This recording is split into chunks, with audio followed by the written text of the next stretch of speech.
Friends, बहुत बहुत स्वागत है आपका अपने चैनल यूजीसी नेट ट्रैक दर्पण में। तो बताना चाहूँगी कि आप मित्रों के कई बार कमेंट आए हैं मेरे पास कि मैम ये नॉर्मलाइजेशन क्या होता है और परसेंटाइल क्या होता है। तो मैं थोड़ा सा आपका डाउट क्लियर कर दूँ कि नॉर्मलाइजेशन जो है वो केवल उन विषयों के लिए किया जाता है या उन विषयों पर किया जाता है जो एग्जाम 2 शिफ्ट में कंडक्ट होते हैं।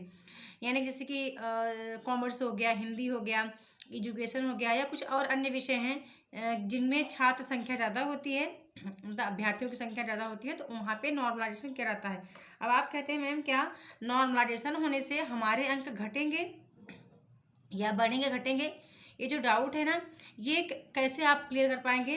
तो मैं आपको आपका डाउट क्लियर कर दूं कि मान लीजिए किसी शिफ्ट में, जैसे कि मैं हिंदी की बात करूं तो हिंदी में फर्स्ट शिफ्ट का एग्जाम जो पेपर था थोड़ा सा ईजी था और सेकंड शिफ्ट का कुछ हार्ड था, मतलब ज़्यादा नहीं बोली, कुछ कुछ थोड़ा कुछ मैं लगा के बोल रही हूँ। तो अब जैसे कि आप देखेंगे कि फर्स्ट शिफ्ट वालों का, जनरल की बात करूं, जनरल का यदि नेट 90 क्वेश्चन पे हो रहा है फर्स्ट शिफ्ट वालों का, तो वहीं पे सेकंड शिफ्ट वालों का मेरे ख्याल से 85 पे हो जाएगा। यानी कि 85 प्रश्न यदि सेकंड शिफ्ट वालों का जनरल का सही हो रहा है तो वहाँ उनका नेट हो जाएगा, 5 प्रश्न का अंतर रहेगा। अब कहते हैं आपकी मैम ये परसेंटाइल स्कोर क्या होता है? तो ये अभ्यर्थियों की संख्या पर ही डिपेंड करता है। यदि अभ्यर्थियों की संख्या लेकर के और कितने स्टूडेंट मतलब कितने स्टूडेंट अपेयर हुए एग्जाम में, उनकी संख्या को लेकर के। और जैसे कि मान लो जी, अभी मान लो कि मैंने कहा कि ओबीसी या फिर जनरल का ही ले लूँ या किसी कैटेगरी का ले लूँ, मैं लूँ कि अभी ओबीसी का ये जो नेट हो रहा है, ओबीसी का नेट हो जाना चाहिए लगभग 88 नंबर पे या 85 नंबर पे नेट हो जाना चाहिए। तो अब 85 पे ही कट ऑफ रुक जाएगी, मतलब 85 के आप देखते हैं 6 या 7 अंक तक ये लेते हैं पॉइंट करके, इनका मतलब 7 अंक तक ये ना मल्टीप्लाई मतलब डिवाइड करते रहते हैं, तब जाके ये 6% को ले लेते हैं। तो यदि उनको 88 पे ओबीसी के जो अभ्यर्थी हैं 6% के मिल गए हैं, तो अब 87 86 का कोई चांस नहीं रहता। ठीक है, अब आपको डरने की आवश्यकता नहीं है कि नॉर्मलाइजेशन हो जाएगा तो आपके रिजल्ट पे इसका प्रभाव पड़ता है, नहीं पड़ता। या फिर 2 शिफ्ट में पेपर हो रहा तो आपको लगेगा यार बार बार मेरा सेकंड शिफ्ट में होता है तो मैं हार जाती हूँ या एनटीए नंबर कम कर देता है। नहीं, ऐसा बिल्कुल नहीं है। वो बिल्कुल निष्पक्ष उनका उनका जो रिजल्ट आता है, किसी प्रकार का भेदभाव उसमें नहीं होता है कि चाहे परसेंटाइल में स्कोर आए या परसेंटेज में आए। मैं पिछले 3-4 वर्ष से देख रही हूँ और 2 वर्ष से मेरा कोर्स भी चल रहा है, तो कोर्स से भी मैंने काफ़ी लोगों का देखा रिजल्ट। मैंने सेकंड शिफ्ट का भी देखा है, मैंने फर्स्ट शिफ्ट का भी देखा है कि किसका कितने अंक पे नेट जेआरएफ हो रहा है, ऑल कैटेगरी, चाहे जनरल हो, ईडब्ल्यूएस हो, ओबीसी, एसटी, एससी, मतलब जो भी हो, पीडब्ल्यूडी हो, सबका मैंने एक बार चेक किया है। तो मैं यही देख पाई हूँ कि वहाँ आपके स्कोर से ज़्यादा कोई प्रभाव नहीं पड़ता यदि आपके टू शिफ्ट में, 2 शिफ्ट में आपके एग्जाम हुए हों तो। ठीक है, अब आपको घबराने की आवश्यकता नहीं है यार नॉर्मलाइजेशन होगा तो हमारे नंबर कम होंगे, घटेंगे क्या बढ़ेंगे। अभी मैं हिंदी की बात करूँ तो फर्स्ट शिफ्ट के 3 क्वेश्चन जो ड्रॉप हुए हैं ऑलरेडी उनको सबके मार्क्स मिल रहे हैं, लेकिन यार जिसका पहले से ही सही था वो 3 क्वेश्चन तो ड्रॉप हुआ भी तो उनको कोई फायदा नहीं, क्योंकि उनके ऑलरेडी पहले से वो 3 सही थे। ठीक है, अब उनको बेनिफिट हो गया, मिल तो सबको रहा है लेकिन बेनिफिट उनको हो गया जिनके गलत हो गए थे वो तीनों ऑप्शन। तो 6 अंक उनको मिल गए फ्री में।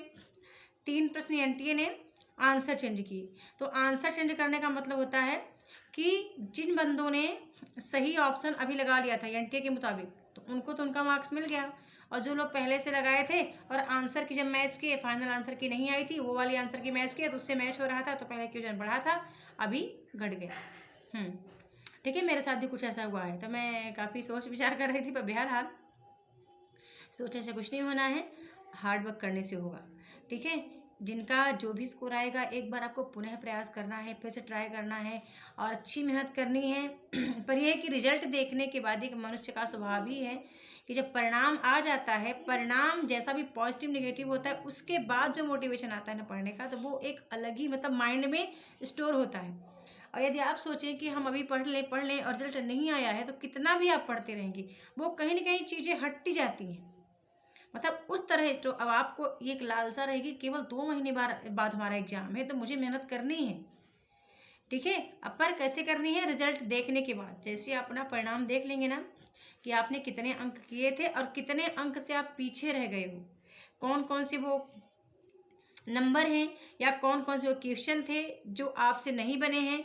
और मैं अभी भी कह रही हूँ, यदि आप फिर से स्टार्ट करेंगे प्रिपरेशन, तो आपको अभी सबसे ज़्यादा काम उस पर करना है जो आपका वीक पॉइंट है, जो टॉपिक आपको बिल्कुल नहीं आते हैं, या मैं कहूँ कि इकाई 1 से इकाई 10 तक को आपको प्रॉपर पढ़ना है। मैं ये नहीं कह रही केवल इकाई 5 से इकाई 10 तक ही पढ़िए, इधर ना पढ़िए। मैं ऑल सिलेबस को फॉलो करने की बात कर रही हूँ, क्योंकि जैसा मैंने अभी देखा ना, क्वेश्चन पेपर या फिर मेरा स्कोर या फिर अन्य बहुत अच्छे अच्छे कला हमारे ग्रुप में हैं, यूट्यूब पे भी हमारे बहुत भैया बहन हैं जो कि कमेंट करते रहते, कभी कभी वार्तालाप भी उनसे हो जाती है। तो मैं जो देख रही हूँ ना, तो यही देख रही कि जिनकी अपने विषय पे पकड़ अच्छी है उन्हीं का नेट JRF होना है। पेपर 1 तो एक आपका अंडरस्टैंडिंग चेक करने के लिए है, लेकिन तब भी उसको भी पकड़ होनी चाहिए, ठीक है। उसको भी आप अच्छे से करेंगे तब जाके ज्ञान आपका निकल पाएगा। यदि सोचिए कि हिंदी बस पढ़ लेने से ज्ञान निकलेगा या अपना विषय भी पढ़ने से ज्ञान निकलेगा, तो मुश्किल है। लेकिन हाँ, अपने विषय में आपको पकड़ बनानी ही पड़ेगी, ठीक है। अब एक लास्ट बात कह रही हूँ, जो लोग हमारे ऐप पर हैं, ठीक है, गूगल प्ले स्टोर से आप जाके ऐप डाउनलोड कर लेना, UGC नेट साहित्य दर्पण के नाम से है, उसको डाउनलोड करना। लेकिन जो लोग ऐप पे कोर्स परचेस किए हैं और वो चाहते हैं मेरे व्हाट्सएप पे पढ़ना, तो वो 1000 पेमेंट करके वहाँ पे वो PDF लिए हैं, और 1000 पेमेंट और करके वो मेरे साथ व्हाट्सएप पे आके पढ़ सकते हैं, ठीक है। तो ये मैं आपको बता रही थी। और बाकी आपको डरने की आवश्यकता नहीं है यार, रिजल्ट तो आज या कल आ ही जाएगा भाई, क्योंकि NTA ने कई बार बताया है कि आज एक नोटिफिकेशन भी कुछ लोग भैया भेजे थे कि वो सैटरडे संडे भी वो वर्किंग कर रहे हैं रिजल्ट के लिए, है ना।